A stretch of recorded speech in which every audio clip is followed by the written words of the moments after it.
Shalom Bapak Ibu Saudara terkasih dalam Tuhan. Apa kabar hari ini? Senang sekali saya kembali dapat menjumpai kita semua untuk mendengarkan sebuah renungan singkat. Tapi sebelumnya, mari kita berdoa.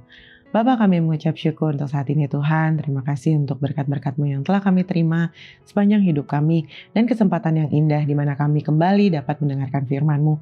Berbicaralah kepada setiap kami Tuhan Yesus. Hamba-Mu hanyalah alat, tapi aku percaya Roh Kudus akan memampukan kami, bukan hanya sebagai pendengar firman, tapi kami dapat jadi pelaku firman-Mu dalam kehidupan kami sehari-hari juga. Dalam nama Yesus, kami siap untuk mendengarkan firman-Mu. Haleluya. Amin. Saudaraku, saat ini tema dari renungan saya adalah nantikanlah Tuhan. Kita lihat sama-sama ayatnya di dalam Mazmur 27 ayat yang ke-14. Demikianlah firman Tuhan, nantikanlah Tuhan, kuatkanlah dan teguhkanlah hatimu, ya nantikanlah Tuhan. Nah, ada dua kali penekanan di sini saudara, atau satu kalimat yang diulang sebanyak dua kali, yaitu nantikanlah Tuhan. Dan bukan hanya sebanyak dua kali saudara, tapi ada tanda seru juga di situ, berarti ini adalah sebuah perintah atau sebuah kewajiban yang harus kita lakukan sebagai orang-orang yang percaya kepada Tuhan. Mau tidak mau, kita harus tetap menantikan Tuhan selama kita hidup. Karena kita tahu bahwa ketika kita hidup di dunia, meskipun kita tidak pernah melihat Tuhan secara kasat mata, tapi kita percaya Dia Allah Immanuel, Allah yang tetap hadir menyertai kita semua, saudara.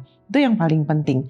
Jadi ketika kita menantikan Tuhan, bukan berarti kita menantikan Tuhan untuk menjemput kita nanti gitu ya, ketika apakah ketika kita nanti meninggal dunia, atau ketika kita menantikan Tuhan ketika Tuhan menjemput kita untuk kedua kalinya di awan kemuliaannya atau Maranatha, saudara. Bukan seperti itu gitu. Tapi menantikan Tuhan di sini berarti kita benar-benar selama kita hidup di dunia, kita tetap menantikan Tuhan, tetap berharap sama Tuhan, tetap menyadari bahwa Tuhan adalah satu-satunya pribadi yang sanggup untuk menolong saudara dan saya. Itu yang paling penting saudara, sehingga kita akan tetap menjadi orang-orang percaya yang menantikan Tuhan dan mengandalkan Tuhan senantiasa. Nah, ada dua hal yang ingin saya sampaikan berkaitan dengan menantikan Tuhan ini. Nah, yang pertama saudara, kita lihat sama-sama di dalam Yesaya 40 ayat yang ke-31. Demikianlah firman Tuhan, tetapi orang-orang yang menanti-nantikan Tuhan mendapat kekuatan baru. Mereka seumpama Raja Wali yang naik terbang dengan kekuatan sayapnya. Mereka berlari dan tidak menjadi lesu. Mereka berjalan dan tidak menjadi lelah. Jadi yang pertama saudara, sesuai dengan ayat yang sudah kita baca barusan, adalah yang pertama, orang yang menantikan Tuhan akan mendapatkan kekuatan baru darinya, atau mendapatkan kekuatan baru dari Tuhan. Mengapa saudara? Karena kita diumpamakan seperti Raja Wali yang naik terbang dengan kekuatan sayapnya. Kalau saudara melihat perbedaan antara Raja Wali dengan burung-burung yang lain, saudara, mungkin burung yang lain yang lebih kecil dari burung yang kecil-kecil, saudara, mereka cenderung menghindari yang namanya angin yang kencang, saudara, apalagi badai. Tapi kalau Raja Wali, semakin kencang badai, dia semakin menerobos ke dalam badai tersebut, lalu dengan gagahnya dia akan mengepakkan sayapnya. Raja Wali sangat suka. Mereka sangat suka gitu berada di dalam badai. Kenapa? Karena di situ mereka akan merasa bahwa mereka adalah burung-burung yang kuat gitu. Nah, bagaimana dengan kita, saudara? Firman Tuhan katakan bahwa kita seumpama Raja Wali. Nah, berarti saudara, saya tahu gitu, kita sadar gitu, kita menyadari bahwa selama kita hidup, kita tidak akan pernah terhindar dari yang namanya masalah. Ya, hanya orang-orang yang sudah meninggalkan dunia ini atau orang-orang yang sudah mati yang tidak punya masalah, saudara.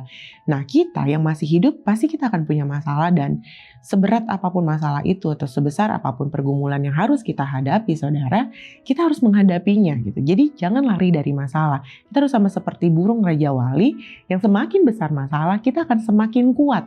Kita akan semakin menunjukkan kekuatan yang dari Tuhan. Itu yang paling penting. Mungkin kita terlihat lemah dan tak berdaya, saudara, sebagai manusia yang biasa. Tapi percayalah, ketika kita menantikan Tuhan, kita akan mendapatkan kekuatan yang baru dari Tuhan. Ya, dikatakan bahwa kita akan berlari dan tidak menjadi lesu, kita akan berjalan dan tidak menjadi lelah. Berarti saudara, kita adalah orang-orang yang akan tetap mendapatkan kekuatan baru dari Tuhan selama kita menanti-nantikan Tuhan, selama kita hidup, saudara. Masalahnya mungkin tidak akan selesai langsung saat itu juga, atau pergumulan kita tidak langsung diambil oleh Tuhan. Tetapi yang paling penting, Tuhan akan senantiasa memberikan kita kekuatan itu, seperti ada baterai yang tidak akan pernah habis gitu. Ada energi besar atau ada kekuatan yang daripada Tuhan yang ada di dalam kita, yaitu Roh Tuhan yang akan senantiasa menguatkan saudara dan saya. Itu akan terjadi kepada saudara dan saya, orang-orang yang tetap menantikan Tuhan, yang tetap berjalan bersama dengan Tuhan. Sekali lagi saya katakan itu bahwa saudara, mungkin kita tidak bisa melihat Tuhan secara kasat mata, tapi percayalah, Dia Tuhan yang akan tetap menyertai saudara dan saya dan tidak akan pernah meninggalkan kita. Nah, itu yang pertama, saudara. Jadi jangan pernah menghindar dari masalah, tapi pakai masalahmu itu untuk semakin dekat dengan Tuhan dan semakin menunjukkan kekuatan Tuhan yang luar biasa yang ada padamu. Nah, yang kedua, saudara, orang yang menantikan Tuhan akan mendapatkan jawaban dari Tuhan. Nah, orang yang menantikan Tuhan akan mendapat jawaban dari Tuhan. Jawabannya itu mungkin bisa ya, bisa tidak. Jawaban atas doa-doa kita atau jawaban atas pertanyaan-pertanyaan kita mungkin gitu ya. Nah, persoalannya bukan pada apa jawaban Tuhan ya, atau berapa lama ya Tuhan akan menjawab doa saya. Tapi persoalannya adalah ada pada kita, saudara. Mau cepat atau lambat Tuhan menjawab doamu, itu tidaklah penting, saudara. Karena yang Tuhan ingin lihat adalah diri kita. Yang Tuhan ingin lihat adalah seperti apa kita, apa yang kita lakukan selama kita menantikan atau menunggu jawaban dari Tuhan. Itu yang paling penting, saudara. Jadi bukan berapa lama kita harus menantikan jawaban dari Tuhan, tapi apa yang kita kerjakan, apa yang kita lakukan ketika kita menantikan jawaban dari Tuhan tersebut. Apakah kita akan tetap sabar menantikan Tuhan, atau kita sudah tidak lagi sabar dan mulai berpaling dari Tuhan? Apakah kita tetap menunggu atau menantikan cara Tuhan, bagaimana cara Tuhan untuk menolong kita, atau kita mulai mencari cara kita sendiri, kita mulai mencari cara lain untuk Tuhan, untuk menyelesaikan masalah kita, maksud saya. Ya, atau apakah kita tetap menjadi orang-orang yang setia menantikan Tuhan, atau kita mulai tidak setia? Itu yang paling penting, saudara. Jadi ketika kita menantikan Tuhan, itu tergantung dari apa yang kita lakukan selama kita menantikan Tuhan. Nah, saudara, ada contoh di kitab, saudara, di Perjanjian Lama, bagaimana ada seorang wanita yang bernama Hana. Dia adalah seorang wanita atau ibu dari Samuel. Saudara tahu semuanya Nabi Samuel, nabi yang mengurapi Daud ketika Daud dipilih untuk menjadi raja oleh Tuhan.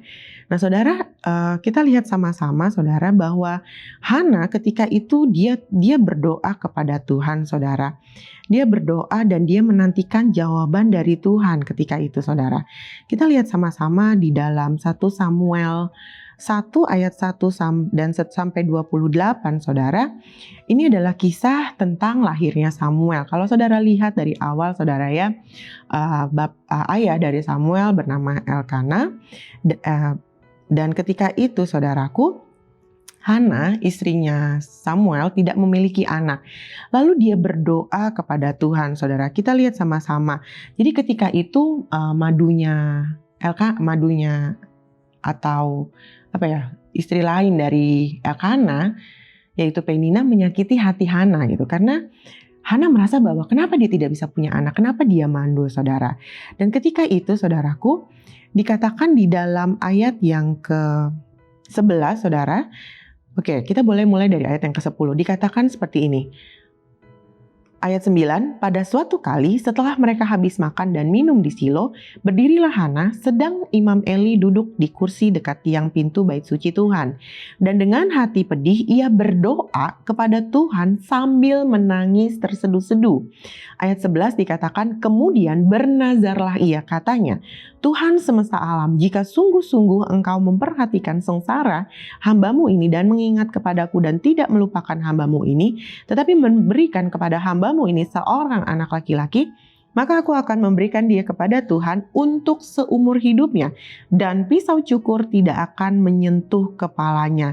Saudara, dan dia seterusnya dikatakan bahwa Hana terus-menerus berdoa kepada Tuhan. Dan Eli mengamat-ngamati Hana dari kejauhan, saudara, bahwa Eli saja ya, atau Imam Eli menyangka bahwa Hana tuh sedang mabuk gitu. Tetapi apa yang terjadi, saudara? Setahun kemudian, saudaraku, di ayat yang ke 20, saudara, dikatakan seperti ini. Maka setahun kemudian mengandunglah Hana dan melahirkan seorang anak laki-laki. Ia menamai anak itu Samuel sebab katanya, aku telah memintanya daripada Tuhan. Saudara, ini Hana adalah contoh seorang yang menantikan jawaban dari Tuhan atas doanya. Ketika dia berdoa, memohon kepada Tuhan berkali-kali sambil menangis, saudara, dengan hati yang pedih, dengan hati yang sangat sedih karena dia merasa bahwa mengapa dia tidak bisa punya anak. Apa yang terjadi, saudara? Tuhan mengizinkan Hana untuk menantikan jawaban dari Tuhan selama 1 tahun lamanya. Dan Hana tetap menantinya dengan sabar. Nah, bagaimana dengan kita? Sudah berapa lama kita berdoa atau bergumul tentang masalah dan masalah hidup kita, saudara? Apakah sudah 1 tahun sama seperti Hana, atau mungkin sudah lebih dari 1 tahun, saudara? Nah, kembali lagi, firman Tuhan ingatkan kepada saudara dan saya bahwa ketika Tuhan mengizinkan kita untuk menantikan jawaban dari Tuhan, bukan berarti Tuhan tidak mengasihi kita, saudara. Cepat atau lambatnya Tuhan menjawab doamu, tidak menentukan kapasitas kasih-Nya kepada kita. Cepat atau lambat Tuhan menjawab doa kita. Itu Tuhan ingin menunjukkan bahwa apakah kita tetap sabar menantikan jawaban dari Tuhan, apakah kita tetap setia dalam menantikan Tuhan menjawab setiap doa-doa kita, saudara. Demikianlah firman Tuhan pada saat ini. Saya rindu kita semua tetap menantikan Tuhan. Karena orang yang menantikan Tuhan akan senantiasa mendapat kekuatan yang baru. Dan orang yang menantikan Tuhan akan mendapat jawaban dari Tuhan, cepat atau lambat. Demikianlah, mari kita berdoa. Bapa, kami mengucap syukur untuk firman yang telah kami dengar, Tuhan. Kami bersyukur untuk kasih-Mu yang begitu besar dalam kehidupan kami. Kami berdoa untuk setiap umat-Mu, Tuhan Yesus. Kau memulihkan keadaan anak-anak-Mu, Bapa. Satu persatu, Hamba-Mu tidak dapat mendoakan mereka, tapi aku percaya bahwa Tuhan Yesus yang melihat segala sesuatunya, yang bergumul terhadap permasalahan mereka, yang menantikan jawaban dari Tuhan, agar kami tetap menantikan Tuhan dengan sabar dan setia. Terima kasih, Tuhan. Demikianlah aku serahkan anak-anak-Mu ke dalam tangan-Mu, Tuhan Yesus. Aku percaya pemulihan pasti terjadi dalam kehidupan mereka semua. Dalam nama Yesus kami bersyukur. Haleluya. Amin. Tuhan Yesus memberkati. Shalom.